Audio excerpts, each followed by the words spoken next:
Hello, future grammar nerds. I'm going to talk a bit more about the semicolon, your new friend. Semicolon. So we've been talking about how to use the semicolon to join two independent clauses together. So each independent clause has its own subject and verb and could stand, and it could be a sentence all by itself. But if you decide that you want a longer sentence, or those two parts are connected to each other in meaning, and you want to put them together, you can join them with a fanboy and a comma, or you can just join them with a semicolon. Now, just using the semicolon and no word, sometimes it doesn't really make the relationship between the two sentences clear, the two clauses. So you can also add a transition word. I'll give you a few examples. So we're going to have a little story about Hugh. So Hugh, the subject, Hugh had a good day. He won a contest. Yay!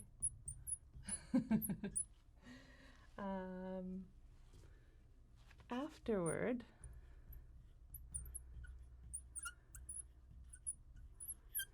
after the contest, he celebrated. And where else but at the Lion? So Hugh was happy. So how do we punctuate this? Let's just take a look at the structure again. You have a subject here, and you have the verb. So what did he win? He won a contest. So this is one independent clause. So then you have another subject here, right? So this shows you there's another independent clause. There's another verb here. So one independent clause and another independent clause. This is a transitional word that can show us the relationships between the two independent clauses. So essentially, we're still joining equal types of things. So you put the semicolon here, then you put your transitional word, then you put a comma, and then you can put the second independent clause. So let's try another by continuing the Hugh saga. So Hugh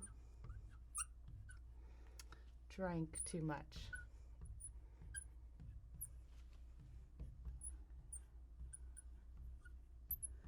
And hence he felt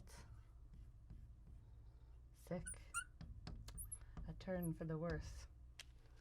So where do we put the punctuation here? Can you see the transition word here?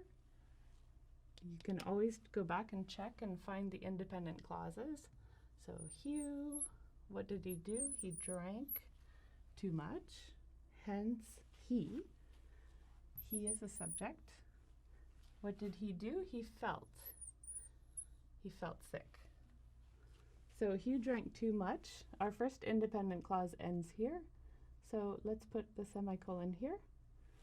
This is your transitional word, and then a comma here, and you can continue with the second independent clause.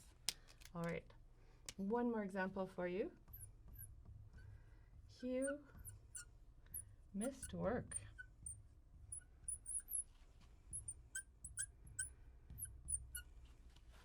Hence, his boss was unhappy. He was perturbed. So where do you think you put the semicolon here? And where do you put the comma?